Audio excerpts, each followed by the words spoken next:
আমি আজকের বড়, আজকের ক্ষমতাশীল, আমি, আমার পাওয়ার, আমার কাছে অস্ত্র আছে, আমার কাছে সমস্ত ক্ষমতা আছে, আমি আমার ক্ষমতা যাচ্ছে তাই ব্যবহার করব। আল্লাহ ছাড় দেন কিন্তু ছেড়ে দেন না। কথা কন ঠিক না বেঠিক? মান আমিলা সালিহান ফালিনাফসি ওয়া মান আসাআ ফাআলাইহা। আল্লাহ বলতেছেন 24 পারার শেষের লাইন খুলে দেখবেন, আল্লাহ বলতেছেন মান আমিলা সালিহা, যে ব্যক্তি কোনো ভালো কাজ করলো, ফালিনাফসি, নিজের জন্য করেছে। ভালো কাজ করেছে, এতে আল্লাহর কোনো লাভ হয় না। কার লাভ হয় নাই? আল্লাহর লাভ হয় নাই। কার লাভ হয়েছে? আমার নিজের লাভ। আমি ভালো কাজ করেছি তো ভালো কাজের প্রতিদান পাবো। ওয়ামান আসাআ ফাআলাইহা, আর মন্দ কাজ করলেও সেটার প্রতিদান আমি পাবো, আমারটা কেউ ভাগ নেবে না। ওয়ালা তাজিরু ওয়াজিরাতুন উযরা উখরা, কিয়ামতের ময়দানে কেউ কারো পাপের বোঝা নেবে না। আপনি বলছেন উপর থেকে আদেশ, সেই উপর আপনাকে সুপারিশ করবে না। কথা কন ঠিক নেবে ঠিক? কোন উপর বাঁচাতে পারবে না আপনাকে। আপনার ন্যায় ইনসাফ ঠিক রাখবেন। আপনি হয়তোবা সাধারণ মানুষ, নিরস্ত্র জনগণ, এরপরেও আপনি যদি হকের পথে থাকেন, অন্যায় অত্যাচারের বিরুদ্ধে রুখে দাঁড়ান, হয়তো আমার আপনার মতো হাজারো তাজা প্রাণ ঝরে যাবে। ইনশাআল্লাহ, ইনশাআল্লাহ সেই দিন বেশি দূরে নয়, আবারও বাংলার স্বাধীনতার পতাকা যেমন ছিল ঠিক তেমনই আবার পতপত করে উড়বে। কথা বলেন ঠিক না বেঠিক? ওয়া ইন আকাবতুম ফাআকিবু বিমিসলি মা উকিবতুম বি, যদি তোমার উপরে কেউ জুলুম করে, অন্যায় করে, অত্যাচার করে, যখন তুমি প্রতিশোধ নিতে চাবে ততটুকুই নিবে যতটুকু তোমার উপরে করা হয়েছে। জুলুমের প্রতিশোধ কতটুকু নেওয়া যাবে? ততটুকুই নেওয়া যাবে যতটুকু আমার উপরে জুলুম করা হয়েছে। মনে করলেন যে আপনাকে একজন একটা চটকনা দিয়েছে, থাপ্পড় দিয়েছে, আপনি একটা কোপ দিয়ে তার হাতটা কাটে ফেলছেন, এটা কি ইনসাফ হয়েছে? কথা বলেন, ইনসাফ হয়েছে? আপনি মনে করলেন যে একজনের গায়ে ইট পাটকেল ছুঁড়ে মারছেন, উনি গুলি করছে, এটা ইনসাফ হয়েছে? কথা বলেন, এটা ইনসাফ হয়েছে? আল্লাহ বলেন বিল আদল, ইনসাফ ঠিক রাখো, ন্যায় পরায়ণতা ঠিক রাখো। এই নির্দেশ কার? এখন কি সেই ন্যায় পরায়ণতা আছে? সেই সদাচরণ আছে আমাদের মাঝে? আপনি চিন্তা করেন, আপনার দিকে ছুটছে ইট, আপনি ছুটছেন গুলি, আপনার ভিতরে ন্যায় ইনসাফ। আল্লাহ নবী বলেন আয-যুলমু যুলুমাতুন ইয়াউমাল কিয়ামা, জুলুম এমন বড় একটা অন্যায়, এত বড় পাপাচার, যে ব্যক্তি কারো উপরে জুলুম করবে তো আল্লাহ জুলুমের শাস্তি তো পরকালে দিবেন, বরঞ্চ দুনিয়ার জীবদ্দশায়ও অতি দ্রুত তাকে শাস্তির আওতায় আনবেন। যিনি, তিনি কে?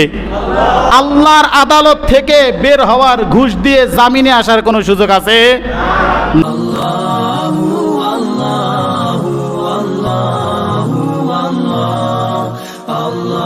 আল্লাহ বলতেছেন ইন্নাল্লাহ, নিশ্চয়ই আল্লাহ। নিশ্চয়ই কে? আল্লাহকে তো চিনছি না আমরা, হ্যাঁ? ইয়ামুরু, যিনি আদেশ করেছেন। আদেশ কার? এতক্ষণ যাবত, এই যে আধা ঘন্টা যাবত বুঝাইলাম, আল্লাহ যেমন বড় তার আদেশও তত। কথা বলেন, আল্লাহ যেমন বড় তার আদেশও তত বড়। এরপর আল্লাহ আদেশ করছেন বিল আদলি ওয়াল ইহসান ওয়া ইতাইযিল কুরবা। আল্লাহ এই আয়াতের মধ্যে 3টা আদেশ দিয়েছেন। কয়টা আদেশ? 3টা আদেশ। 1 নম্বর বিল আদলি, ন্যায় ইনসাফ করার জন্য আদেশ করেছেন, ন্যায় পরায়ণ হওয়ার জন্য আল্লাহ আদেশ করেছেন। আদল বলা হয় বরাবর করা, সমান করা, কোনো জিনিসকে সমান সমান করা, এটাকে কি বলা হয়? আদল, ইনসাফ। হাদিসের মধ্যে এসেছে যে 3 শ্রেণীর ব্যক্তির দোয়া আল্লাহ কখনো বিফলে দেন না, বরঞ্চ দোয়া করতে দেরি আল্লাহ সঙ্গে সঙ্গে দোয়া কবুল করে নেয়, বলি সুবহানাল্লাহ। এর মধ্যে প্রথম ন্যায় পরায়ণ বাদশাহ, রাষ্ট্রপ্রধান যদি ন্যায় ইনসাফওয়ালা হয়, সে দোয়ার জন্য হাত উঠাইতে দেরি, আল্লাহ ওই দোয়া কবুল করতে দেরি না, বলেন সুবহানাল্লাহ। আদল, আল্লাহ বলেন যে প্রতিটা কাজের মধ্যে জাহেরি বাতিনি সর্ব অবস্থায় একজন মুসলমানকে ইনসাফ ঠিক রাখার জন্য, ন্যায় পরায়ণতা ঠিক রাখার জন্য আদেশ দিচ্ছেন কে? আওয়াজ করে বলেন কে? ওই যে আয়াতে কারিমা আবার দেখেন, ইন্নাল্লাহ, নিশ্চয়ই আল্লাহ, ইয়ামুরু, তোমাদেরকে আদেশ দিচ্ছেন বিল আদলি, আদল ইনসাফ ঠিক রাখার জন্য। আল্লাহ এই আয়াত, এই সূরার শেষ অংশে গিয়ে বলছেন ওয়া ইন আকাবতুম ফাআকিবু বিমিসলি মা উকিবতুম বি, যদি তোমার উপরে কেউ জুলুম করে, অন্যায় করে, অত্যাচার করে, যখন তুমি প্রতিশোধ নিতে চাবে ততটুকুই নিবে যতটুকু তোমার উপরে করা হয়েছে। জুলুমের প্রতিশোধ কতটুকু নেওয়া যাবে? ততটুকুই নেওয়া যাবে যতটুকু আমার উপরে জুলুম করা হয়েছে। মনে করলেন যে আপনাকে একজন একটা চটকনা দিয়েছে, থাপ্পড় দিয়েছে, আপনি একটা কোপ দিয়ে তার হাতটা কাটে ফেলছেন, এটা কি ইনসাফ হয়েছে? কথা বলেন, ইনসাফ হয়েছে? আপনি মনে করলেন যে একজনের গায়ে ইট পাটকেল ছুঁড়ে মারছেন, উনি গুলি করছে, এটা ইনসাফ হয়েছে? কথা বলেন, এটা ইনসাফ হয়েছে? আল্লাহ বলেন বিল আদল, ইনসাফ ঠিক রাখো, ন্যায় পরায়ণতা ঠিক রাখো। এই নির্দেশ কার? ওয়াল ইহসান, মানুষের সাথে সৎ আচরণ করো, কোনো মানুষ যাতে তোমার দ্বারা কষ্ট না পায়। নবীজি বলেন আল মুসলিমু মান সালিম আল মুসলিমুনা মিন লিসানিহি ওয়া ইয়াদি, খাঁটি মুসলমান তো ওই ব্যক্তি যার হাত থেকে অন্য মুসলমান নিরাপদ থাকে, এমনকি জবানের কটু কথা থেকেও অন্য মুসলমান নিরাপদ থাকে। এবার বলেন, বর্তমান প্রেক্ষাপটের দিকে তাকিয়ে আমরা কি মুসলমান একে অন্যের থেকে নিরাপদ? এখন কি সে ন্যায়পরায়ণতা আছে? সেই সদাচরণ আছে আমাদের মাঝে? আপনি চিন্তা করেন, আপনার দিকে ছুটছে ইট, আপনি ছুটছেন গুলি, আপনার ভিতরে নাই ইনসাফ। আল্লাহ নবী বলেন আয-যুলমু যুলুমাতুন ইয়াউমাল কিয়ামা, জুলুম এমন বড় একটা অন্যায়, এত বড় পাপাচার, যে ব্যক্তি কারো উপরে জুলুম করবে তো আল্লাহ জুলুমের শাস্তি তো পরকালে দিবেন, বরঞ্চ দুনিয়ার জীবদ্দশায়ও অতি দ্রুত তাকে শাস্তির আওতায় আনবেন। যিনি, তিনি কে? আল্লাহর আদালত থেকে বের হওয়ার, ঘুষ দিয়ে জামিনে আসার কোনো সুযোগ আছে? নাই। এই জন্য আমাদেরকে ইনসাফগার হতে হবে, আমাদেরকে মুহসিন হতে হবে। তাফসিরের মধ্যে লিখেছে যে কোনো ব্যক্তি একটা বিড়াল পালে, বিড়াল আছে না, আমরা শখের বসে বিড়াল পালি না? কোনো ব্যক্তি খাঁচার মধ্যে পাখি পুষে, কোনো ব্যক্তি অ্যাকোয়ারিয়ামের মধ্যে মাছ পুষে। বলে যে ওই ব্যক্তি যদি এই সময় মতো এই পাখির, এই বিড়ালের, এই অ্যাকোয়ারিয়ামে আবদ্ধ এই মাছের যদি সময় মতো খাবার সে না দেয়, সে যত বড় ইবাদতকারী হোক, সে কখনো ইহসান অর্থাৎ মুহসিন হওয়ার যোগ্য না, সে ভালো মানুষ না অন্ততপক্ষে। আপনি চিন্তা করতে পারেন যে আপনার পোষা বিড়াল, তাকে আপনি সময় মতো খাদ্য দিচ্ছেন না, আপনি পোষা পাখি পুষতেছেন, তাকে সময় মতো খাবার দিচ্ছেন না, তার মানে আপনি ভালো মানুষ না। এটা আমার কথা না, মুফাসসির ইকরাম তাফসীর ইবনে কাসিরের মধ্যে লিখেছেন। তার মানে একজন মানুষ সর্বক্ষেত্রে, সেটা শুধু রাষ্ট্রীয় ক্ষেত্রে না, ব্যক্তিগত জীবনে, পারিবারিক জীবনে, সামাজিক জীবনে, এমনকি সর্বোচ্চ জায়গা হচ্ছে রাষ্ট্র। আমাদের জীবনের চেয়েও বেশি মূল্যবান আমরা মনে করি আমাদের রাষ্ট্র। কথা বলেন, ঠিক নেবে ঠিক? 1971-এ লক্ষ লক্ষ মানুষ নিজেদের জীবন বাজি রেখেছিলেন কিসের জন্য? আমাদেরকে একটা স্বাধীন ভূখণ্ড উপহার দেওয়ার জন্য। তারা যদি নিজেদের লেজ গুটিয়ে, তারা যদি নিজেদের স্বার্থ আদায় করার জন্য যদি তারা নিজেদের স্বার্থের দিকে নিজেরা থাকতেন, তাহলে এই স্বাধীন ভূখণ্ড আমরা কখনোই পেতাম না। স্বাধীনতা অর্জন করা যতটা কঠিন, স্বাধীনতা রক্ষা করা তার চেয়েও কয়েক গুণ বেশি কঠিন, প্রিয় ভাইরা। এই জন্য আল্লাহ পাকের নির্দেশ, 1 নাম্বার বিল আদল, ন্যায় পরায়ণ হতে হবে প্রত্যেকটা ব্যক্তি। মসজিদ কমিটি ইমামের সাথে ন্যায় পরায়ণ হবে, ইমাম সাহেব মুয়াজ্জিনের প্রতি ন্যায় পরায়ণ হবে, সমাজের সমাজপতিরা সাধারণ মানুষের উপর ন্যায় পরায়ণ হবে, রাষ্ট্রপ্রধান জনগণের উপর ন্যায় পরায়ণ হবে, এবং প্রতিটা সেক্টরে যার আওতাধীন যে আছে তার ন্যায্য অধিকার আদায়ের জন্য বাধ্য থাকবে। কথা বলেন, ঠিক না বেঠিক? এটা আল্লাহর আদেশ। আল্লাহ বলতেছেন ইয়ামুরু ইয়ামুরু, যে আল্লাহ নির্দেশ দিচ্ছেন তোমাদেরকে প্রত্যেকের হককে তোমরা যার যার জায়গায় পৌঁছে দাও।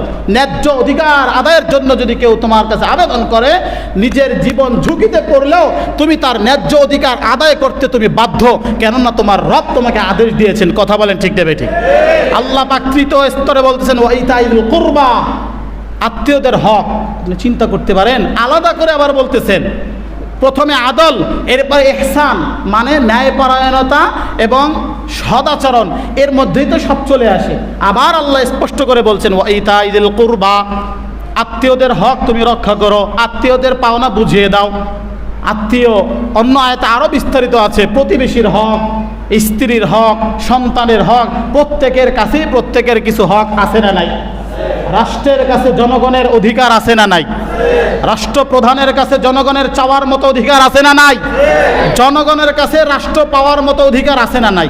এই রাষ্ট্রের স্বাধীনতা, সার্বভৌমত্ব রক্ষার ক্ষেত্রে সরকার যখন সকলকে একত্রিত করবে, দল মত নির্বিশেষে সমস্ত জনগণ, হক মসজিদের খতিব সাহেব থেকে শুরু করে সুইপার, মেতর, রিক্সাওয়ালা থেকে শুরু করে দিনমজুর, সবাই সরকারের সেই আহ্বানে এই রাষ্ট্রের স্বাধীনতা রক্ষার জন্য, এটা প্রত্যেকটা মানুষের হক। কথা বলেন, ঠিক না বেঠিক? এটা রাষ্ট্র জনগণের কাছে প্রাপ্য। তো রাষ্ট্র যেভাবে জনগণের কাছে পাবে, জনগণও তো রাষ্ট্রের কাছে কিছু পাওয়ার অধিকার রাখে। কথা বলেন, পায় কি পায় না? প্রিয় ভাইয়েরা, আল্লাহ পাকের আদেশ, যার যার হক প্রাপ্য বুঝিয়ে দাও, নয়তোবা সেই হক তোমাকে জাহান্নামে নিয়ে যাবে, কোনো কিছু তোমাকে আটকাতে পারবে না। এই জন্য আমরা চেষ্টা করব আমাদের উপরে যার যতটুকু হক আছে আমি আজকের বড়, আজকের ক্ষমতাশীল, আমি আমার পাওয়ার, আমার কাছে অস্ত্র আছে, আমার কাছে সমস্ত ক্ষমতা আছে, আমি আমার ক্ষমতা যাচ্ছে তাই ব্যবহার করব। আল্লাহ ছাড় দেন কিন্তু ছেড়ে দেন না, কথা কন ঠিক না বেঠিক? মান আমিলা সালিহান ফালিনাফসি ওয়া মান আসাআ ফাআলাইহা। আল্লাহ বলতেছেন 24 পারার শেষের লাইন খুলে দেখবেন, আল্লাহ বলতেছেন মান আমিলা সালিহা, যে ব্যক্তি কোনো ভালো কাজ করলো ফালিনাফসি, নিজের জন্য করেছে, ভালো কাজ করেছে, এতে আল্লাহর কোনো লাভ হয় না। কার লাভ হয় নাই? আল্লাহর লাভ হয় নাই। কার লাভ হয়েছে? আমার নিজের লাভ। আমি ভালো কাজ করেছি তো ভালো কাজের প্রতিদান পাবো। ওয়ামান আসাআ ফাআলাইহা, আর মন্দ কাজ করলেও সেটার প্রতিদান আমি পাবো, আমারটা কেউ ভাগ নেবে না। ওয়ালা তাজিরু ওয়াজিরাতুন বিজরা উখরা, কিয়ামতের ময়দানে কেউ কারো পাপের বোঝা নেবে না। আপনি বলছেন উপর থেকে আদেশ, সেই উপর আপনাকে সুপারিশ করবে না, কথা কন ঠিক নেবে ঠিক? কোন উপর বাঁচাতে পারবে না আপনাকে? আপনার ন্যায় ইনসাফ ঠিক রাখবেন। আপনি হয়তোবা সাধারণ মানুষ, নিরস্ত্র জনগণ, এরপরেও আপনি যদি হকের পথে থাকেন, অন্যায় অত্যাচারের বিরুদ্ধে রুখে দাঁড়ান, হয়তো আমার আপনার মতো হাজারো তাজা প্রাণ ঝরে যাবে ইনশাআল্লাহ। ইনশাআল্লাহ সেই দিন বেশি দূরে নয়, আবারও বাংলার স্বাধীনতার পতাকা যেমন ছিল ঠিক তেমনই আবার পথপথ করে উড়বে, কথা বলেন ঠিক নেবে ঠিক? এই দেশ স্বাধীনতার জন্য আমাদের পূর্বপুরুষ রক্ত দিয়েছেন, অতএব সেই স্বাধীনতা রক্ষা করাও আমাদের দায়িত্ব। অতএব যদি আমরা প্রত্যেকে যার যার ন্যায্য দাবি, ন্যায্য অধিকার পাই, কখনো এই দেশের মধ্যে বিশৃঙ্খলা হতে পারে না।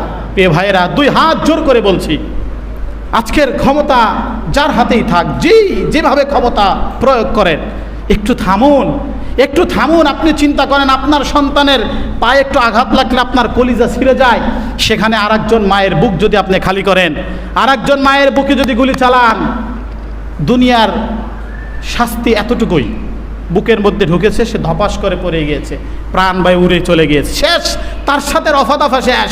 সে যেহেতু মাজলুম অবস্থায় মারা গিয়েছে, তো আল্লাহ তার নাজাতের ফয়সালা করবে। আপনি যদি জালেমের কাতারে দাঁড়ান, আপনার কিন্তু নিষ্কৃতি নাই, আপনার কিন্তু নিষ্কৃতি নাই। এই জন্য আল্লাহ পাক যে আদেশ দিয়েছেন, এই আদেশ সম্পর্কে বললাম, নিষেধগুলো আগামী জুমায় বলবো ইনশাআল্লাহ। আল্লাহ বলেছেন বিল আদল ইহসান ইতাইদুল কুরবা, কয়টা? 1 নাম্বার হচ্ছে ন্যায়পরায়ণ হওয়া। আমরা সবাই ন্যায়পরায়ণ হব, রাজি আছি তো ইনশাআল্লাহ? আমরা প্রত্যেকের অধিকার বুঝিয়ে দিব, হোক আমার স্ত্রীর অধিকার। অনেক আহাম্মক আছে বিয়ের পরে স্ত্রীকে মোহরানা দেয় না, আছে না নাই? কথা বলেন, আছে না নাই? অনেক ভাই আছে যারা নিজের বোনের সম্পদকে কুক্ষিগত করে, বাবার থেকে সব লিখে নেয়, বোনদেরকে ঠকায়, তাদের ন্যায্য অধিকার দেয় না, আছে না নাই? এই জন্য সর্বক্ষেত্রে, সেটা আমার ব্যক্তিগত হোক, সামাজিক হোক, যে কোনো ক্ষেত্রে আমরা ন্যায়পরায়ণ হব। বিচার সালিশের ক্ষেত্রে দেখবেন, অ্যাডভোকেট যারা, উকিল যারা, কোর্টে যারা জেরা করে, তাদের পোশাকটা কিন্তু কালো, ঠিক না ঠিক? তারা উপরে যে পোশাক পরে কালো, মানে আইনের চোখ অন্ধ যেটাকে বলে। তারা কারো মুখের দিকে তাকিয়ে, টাকার লোভে, পয়সার লোভে, কোনো কিছুর লোভে তারা আইনকে পরিবর্তন করবে না, যেটা সঠিক সেই সিদ্ধান্ত নেবে। এই জন্য জজ সাহেবেরও কালো পোশাক, অ্যাডভোকেটেরও কি পোশাক? কালো পোশাক। এর কারণ তো বুঝে আসছে আমাদের। এই জন্য আমরা আদল, ন্যায়পরায়ণতা সব জায়গায় ঠিক রাখার চেষ্টা করব।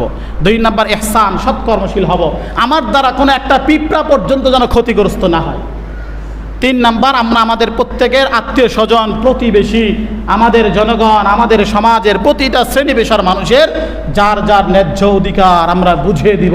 আল্লাহ যেন এই 3টা আদেশ যেভাবে আল্লাহ করেছেন, ঠিক সেভাবেই আমাদেরকে হুবহু পালন করার তৌফিক দান করে, আমরা বলি আমিন। আল্লাহ পাক আমাদের এই দেশের স্বাধীনতা, সার্বভৌমত্ব রক্ষা করেন, আমরা বলি আমিন। আল্লাহ যেন সর্বপ্রকার এই যেই অস্থিতিশীলতা চলছে, আল্লাহ যেন সবগুলোকে স্বাভাবিক করে দেয়। আমাদের জনজীবন অনেক দুর্বিষহ হচ্ছে, পাটাপুতার ঘষাঘষিতে মাঝখানে মরিচের দফা রফা হয়ে যায়, কথা বলেন ঠিক না ঠিক? হ্যাঁ, আপনারা যা করছেন, আমরা তো সাধারণ জনগণ, এমনও কিছু মানুষ আছে যারা না মানে রাতের ফিকির আছে, না দিনের ফিকির আছে, না কোনো আন্দোলনের ফিকির আছে, তারা চায় 2 মুঠো ডাল ভাত খেয়ে কোনো রকম নিজেদের জীবনটা বাঁচাতে। এমন হাজারো লাখো জনগণ নাই যারা চায় কোনো রকম বাচ্চার মুখে 2 মুঠো খাবার পৌঁছাতে। ওই মানুষগুলো ক্ষুধার্ত, অনাহারে ভুগতেছে, বিভিন্ন রকমের পরিবেশ এলোমেলো হচ্ছে। আল্লাহ পাক রব্বুল আলামিন আমাদের সবগুলোকে স্বাভাবিক পরিস্থিতি আনার, আমাদের রাষ্ট্র, আমাদের জনগণ সবাইকে মিলে মিশে একত্ববাদ হয়ে, একত্বতার সাথে আমাদের স্বাধীনতা রক্ষার তৌফিক দান করেন, আমিন। ওয়া আখিরু দাওয়ানা আলহামদুলিল্লাহি রাব্বিল আলামিন।